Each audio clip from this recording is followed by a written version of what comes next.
Good evening. Welcome to the 112 Education Foundation Real Film Festival. I am Rod Lowenthal, co-chair of tonight's film festival, along with my good friend and fellow co-chair, Ben Clayman. Hi, Rod. Hi, Ben. You look quite good tonight. And you as well. Thank you. You're welcome. Tonight, we are excited to introduce films written, produced, edited, and acted by Highland Park and Highwood students. Were this not a pandemic year, we would be at the Highland Park Renaissance Theater, or we would be on the red carpet, watching movie stars coming down the carpet. We would be sipping Sprite from our champagne flutes. We would be followed by a pack of paparazzi wanting our autographs and taking pictures. But tonight, because of the pandemic, we are here, and you are able to watch your films from the comfort of your own home on your own couch. Tonight we have films by over 70 local filmmakers, and we have 26 films ready to go, and we hope that you enjoy yourself, and I will pass it over to Ben. Thank you, Rod. I kind of missed the champagne, or I should say the Sprite out of the champagne flutes.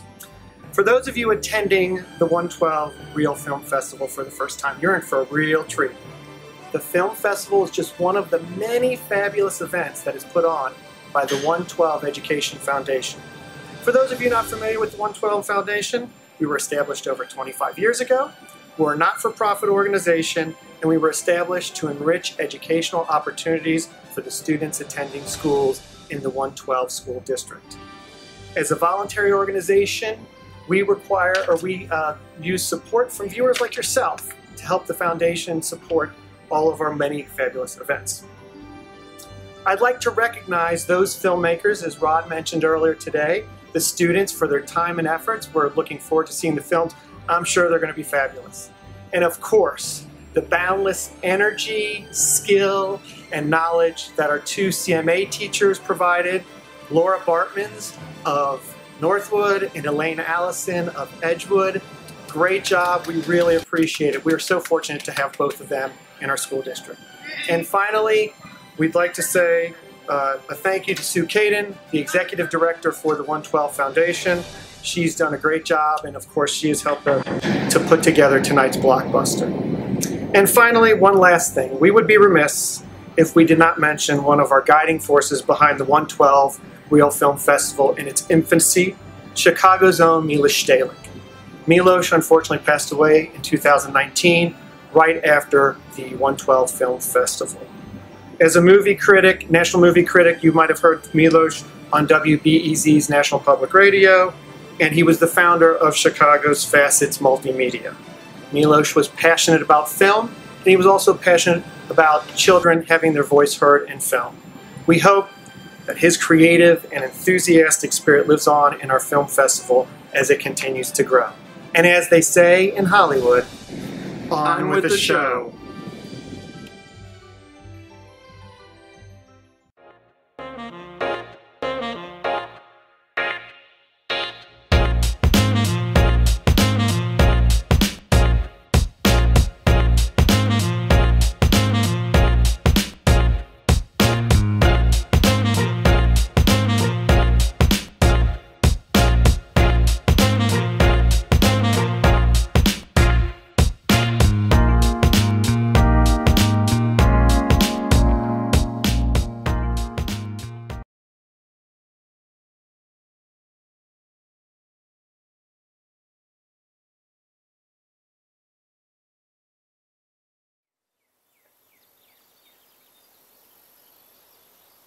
What a beautiful day.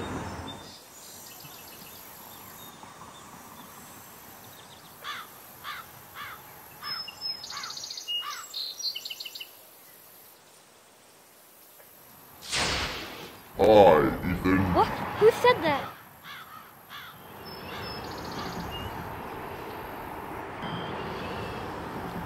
Dragon? It's me, Dragon.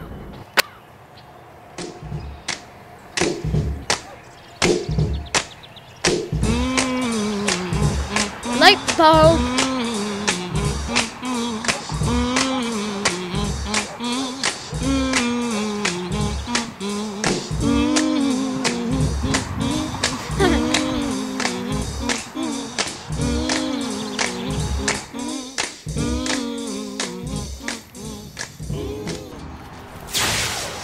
Hey, Ethan. Hey, what's up, Ethan? Oh no! No! This can't be happening. Aliens?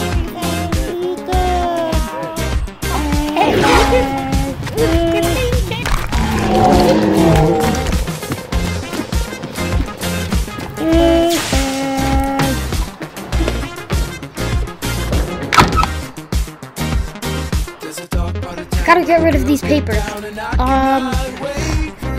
The garbage. Let's see if that worked. No, it didn't. Ultrano, this has to work. I must be dreaming. Somebody pinch me.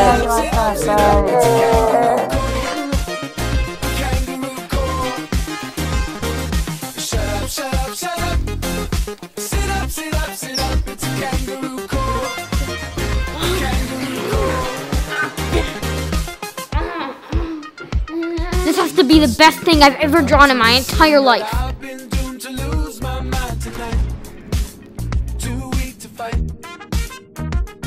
So I try to save face and I rest my case. The judge pulls me aside.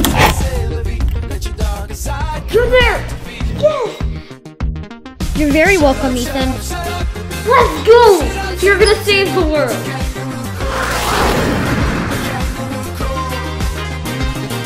Shut up, shut up, shut up. Sit up, sit up, sit up. It's a kangaroo court. A kangaroo court.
I shaved my head for childhood cancer research.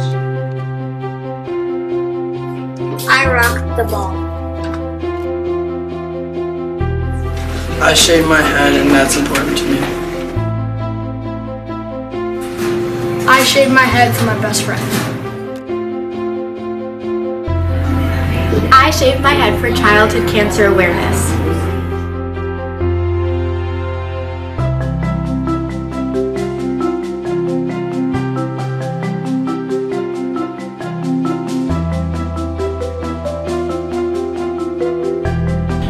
I chose to shave my head to honor my friend. The whole experience was surreal because I was amazed by the magnitude of support people gave. What stood out most to me was that the parents didn't stop their kids from doing something out of the ordinary for the greater good.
Hey, I was wondering if maybe you wanted to walk home with me?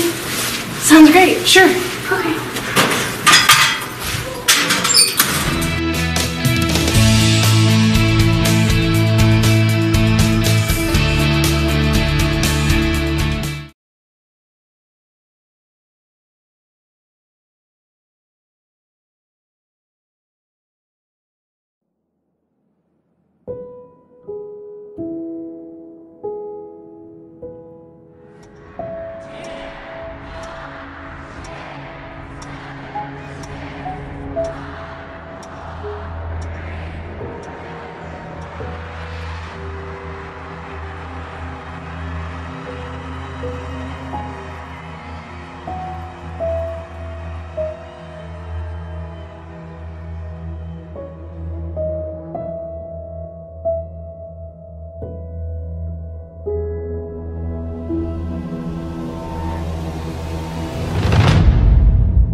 The world surpassing 1 million deaths from the coronavirus.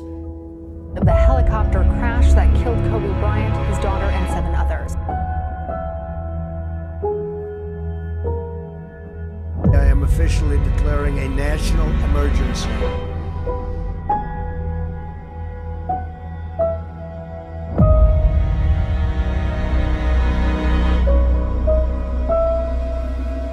The World Health Organization has just declared that this is a pandemic.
You know that one thing that everyone at school has?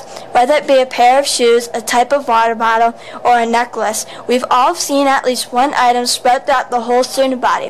What is the phenomenon of having to have what everyone else has, and why do teens so easily give in to trends? One reason trends spread is something called herd mentality, the tendency for people's behaviors or beliefs to conform to those of the group to which they belong. People have a tendency to want to do what other people are doing, whether it be subconsciously or in order to fit in. Trends have varied throughout the years, from tracksuits and mini backpacks in the 90s, to scrunchies and leg warmers in the 80s, to long skirts and big hoop earrings in the 70s, to smiley faces and bell bottoms in the 60s. But what do middle schoolers think of trends? We took a poll that asked 34 middle school students, do you follow trends? Why or why not? Our results were 53.8% said yes and 46.2% said no. Some individual responses were, yes, I follow trends unintentionally. I had the items before they were trendy. No, I don't follow trends. I like to be original. And no, I don't follow trends because they don't make sense to spend time and money on. Do you think trends are based on liking the item or pure pressure? Oh, okay. Both, like I said last time. I think that people do like the items, like hydro flasks right now are like a really big thing, and then they like just having it to carry water keeps it cool. But then I also think that sometimes people have them just to fit in and just to be like everyone else. Hydro flasks, about how like they're really useful for the school. So, like sometimes it's just about peer pressure, like the Tide Pod challenge or whatever that thing was. That was about peer pressure to like get views on YouTube. In conclusion, trends can be good or bad. They can be hard to resist and sometimes a waste for money, but they're a fun way of self-expression that can define the style of a decade. Now that's what we think about trends. Bye!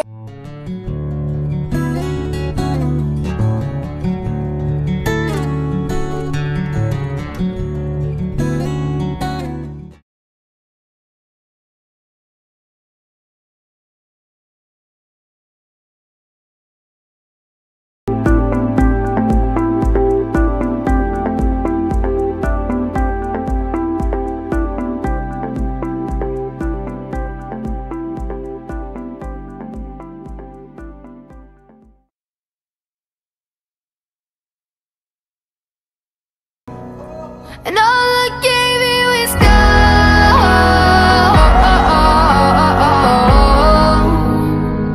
Tumble like it was gold.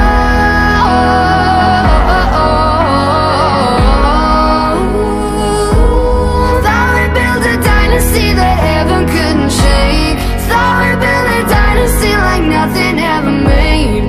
Thought we built a dynasty forever couldn't break.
Virus emergency. From the coronavirus. Coronavirus.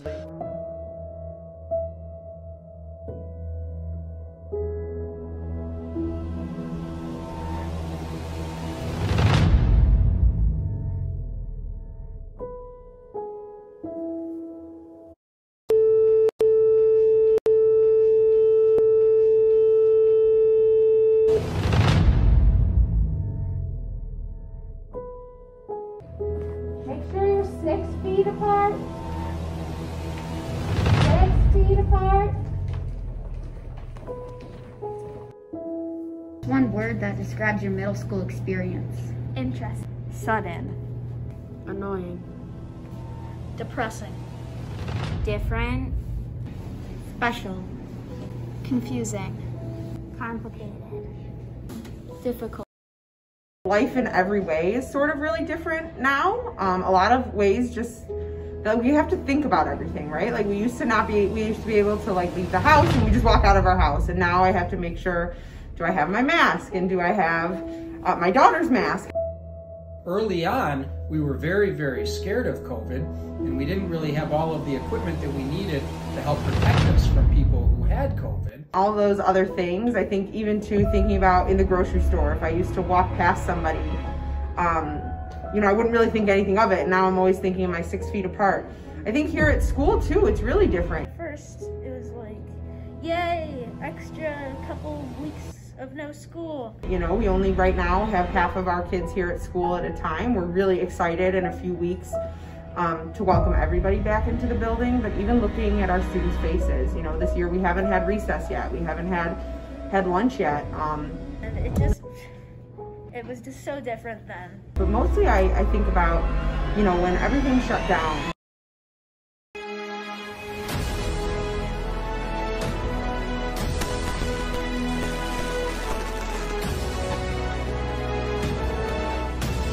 So I started a little mini yoga business that's donation based. Some people came up with new ways to eat outside. So my aunt is a small fashion designer, and at the start of the pandemic, she started making like handmade masks.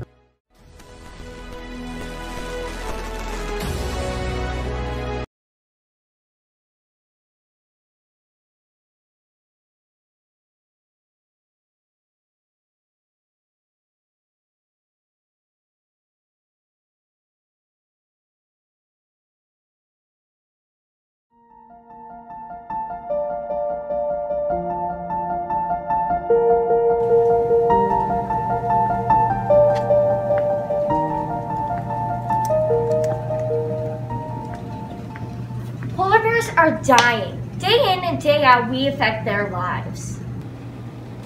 Yeah, I've been researching, and more die each year.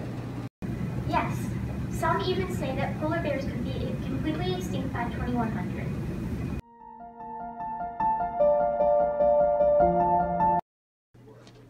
When ice caps melt, polar bears lose their homes.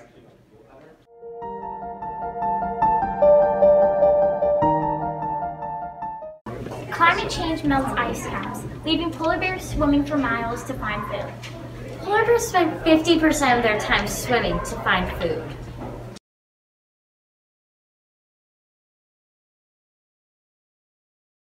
Yeah, absolutely. I think that it's definitely a problem that's kind of more like behind the curtains, and I think that it definitely needs to be more addressed, because as time goes on, it's just going to get worse and worse, and then eventually, like, there's going to be no more habitats for animals, and it's just been getting worse and worse. Like, well, really, if you think about it, there's definitely lots of things that we can do. For example, like taking shorter showers, or recycling more often, or when you brush your teeth, turning the tap off. Really, anything you can do works, because at the end of the day, it really all adds up, and it'll impact the environment a whole lot. Okay, let's see what we got. Show everybody. Ooh. We got a page that says, on behalf of Edgewood Middle School, a polar bear has been adopted through the World Wildlife Fund. We got a page of facts about the polar bears. And we got a picture of the polar bear we adopted. But most importantly, we got a polar bear! Yay! We got this at World Wildlife Fund and we donated $100 as a class. Everyone can make a difference in the world. You can too.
"'Twas the night before feast day, when all through Helm's Deep not a creature was snoring, none could oversleep. The goblets were placed on the table with care, in hopes that the Elvenkind soon would be there. The sentries were watching over the castle, while servants prepared curtains and tassel. And Theoden in his armour, and I with my steel, had just settled on plans for a long winter's meal, when out in the courtyard there was such a clatter, I sprang to my feet to see what was the matter. down to the air slit, I flew like a flash. I ran through the crowds in a bit of a dash. As I ran, I had wondered what caused the commotion. Peering out the crack in the wall, I saw a large plate of food that filled me with awe. But the food was wasted, spilled over the stone floor. Everyone groaned and whimpered and swore, until a soft white light pierced the gloomy shame. And out stepped Gandalf and Thorin, and then by name. Come Dwalin, come Balin, come Bifur and Killy, on Dory, on Nori, on Ori and Filly. Bomber and Bofur, you go and clean up that mess. Now Oin, now Gloin, please do not distress. As rocks that tumble from the avalanche roll, they destroy any obstacle, such as a troll. So up to the dining hall the dwarves they flew, with Bilbo and Thorin, and of course Gandalf too. And then, in a twinkling, I heard on the door the knocking and banging of each dwarf's war-boar. As I looked around, a familiar sight, to the door came Gandalf the Grey to save the night. He was dressed all in grey, from his hat to his shoes, and his clothes were all rough-shod and with wrinkles and yews. A gnarly old staff he held in his hand, and looked like a wizard from another land. His eyes, how they twinkled, his laugh, how merry! His cheeks were like cloth, wrinkled and weary. His weathered smile was a sight to behold, and the beard on his chin was as grey as he old. The stump of a pipe he held tight in his teeth, and the smoke it encircled his head like a wreath. He had a very small friend named Bilbo Baggins, that peered about nervously as if looking for dragons. The little hobbit, now quiet in the din, with a sword named Sting and a small little grin, a wink of his eye and a twist of his head, soon gave me to know I had nothing to dread. Gandalf spoke not a word, but went straight to his work, summoning meat and bird, then turned with a jerk. Gandalf didn't seem tired, he didn't seem spent, and giving a nod to the door he went. He sprang on his horse, to his dwarves gave a whistle, and away they all galloped like a fiery missile. But I heard him exclaim as he rode out of sight, Happy feast day to all, and to all a good night.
Ahsoka, wait up!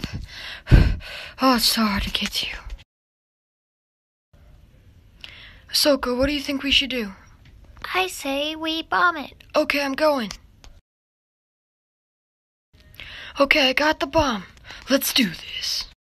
Okay, I'm gonna jump up and get down. Click.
Number 1.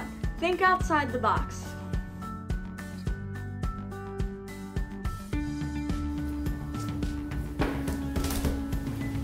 Stay challenged. Make sure what you're doing isn't too easy or too hard. If something's too easy, it will just be a waste of time. There won't be anything to do. And if something's too hard, it'll leave you just feeling confused, not knowing what you're actually looking at.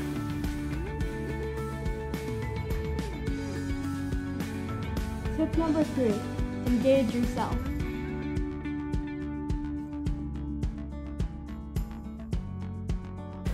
Don't be afraid to try new things. In my opinion, you should learn just like a computer, bit by bit.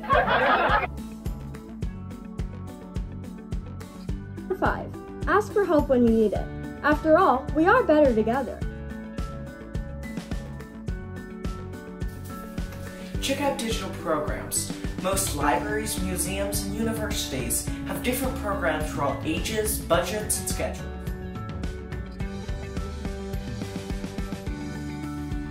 Number 7. Find the right resources for you. Don't be afraid to relax and decompress. Even the hardest of workers need time off. If you're out of ideas, just take a break and come back later.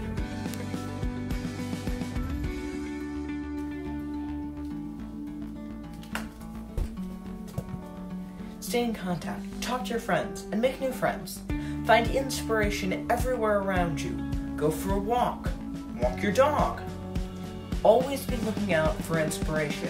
Every story has to have a beginning.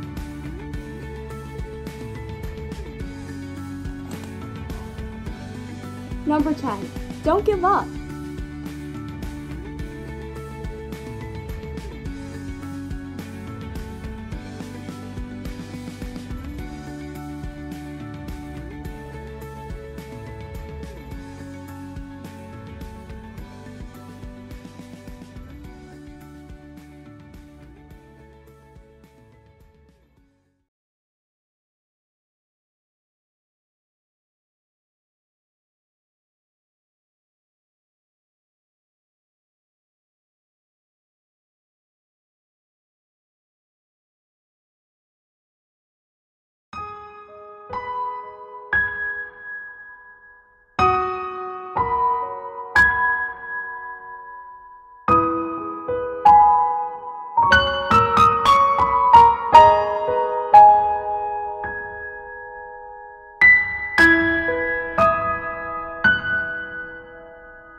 watch Netflix. Listening to music helps me cope with stress.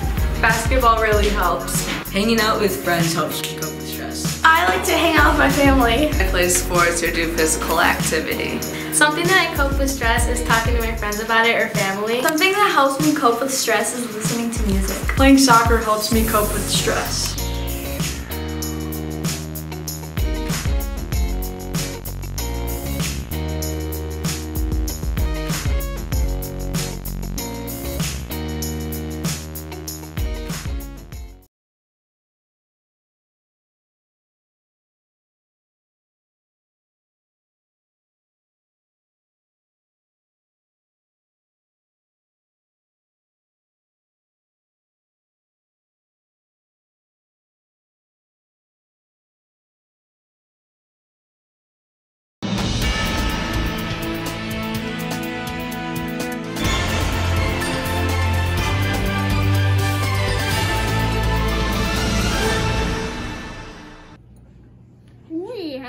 Breaking news! Protesters gather outside the U.S. Senate before the debate on whether to pass the bill officially making hot dogs into a national sandwich.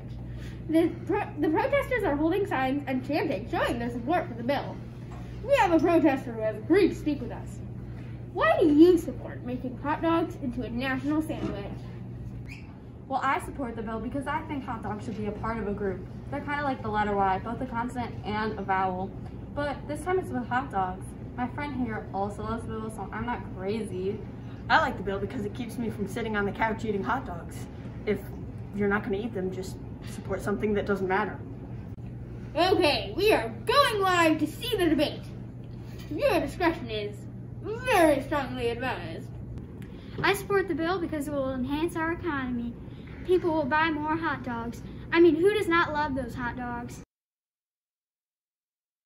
Saying that naming hot dogs a sandwich will not do anything but label a sandwich. We should not put labels on anything. Oh, come on, we label everything. That is how it is. Y'all will not stop this bill. I will pass it, so help me, cart on the sidewalk that says cold hot dog. Well, it looks like the two debaters are throwing blow-up paper at each other. And oh my god, oh my stars, is that Jeff Bezos?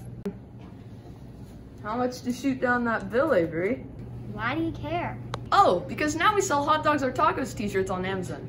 Also, I bought the state you're from, so if you don't vote no, I might kick you out. We now go outside of the debate, where there seems to be a counter-protest starting. We go to Chase. Yes, there's now a group of people wearing hot dog costumes, saying hot dogs are their own things. Police are worried that it could get violent. Back to you. Excellent reporting. We now go back to the debate, where a third person is speaking. I have a question for everyone. Why are we spending time on making a hot dog a sandwich? There is a pandemic that has killed 500,000 people, and this is what we are doing? This is incredibly stupid and pointless. So can we just get this done? All in favor say aye. Aye, aye, Captain. All opposed say nay. Nay. The bill fails. Woo! Breaking news! There was one person absent from the vote. Senator Ted Cruz was at a resort in Cancun, Mexico. We go live to his apology right after this commercial break. This message was brought to you by Taco Bell. Let's sell hot dogs. And Jeff Bezos, I am so much richer than you.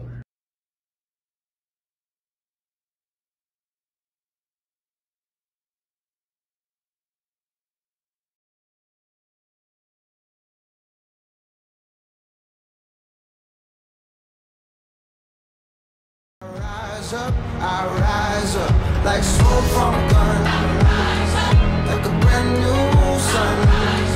Since the day I was born a fighter, I rise up, I rise up, I rise up, I rise up. Since the day I was born a fighter, I am a fighter.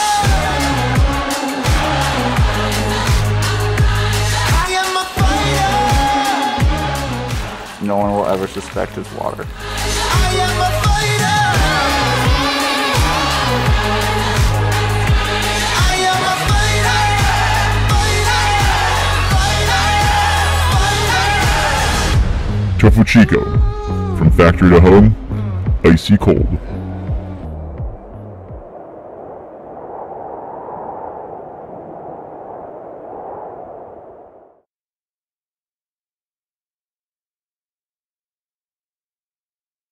And then a camera will just come out of nowhere. Nowhere. Please, I'll tell you when, okay?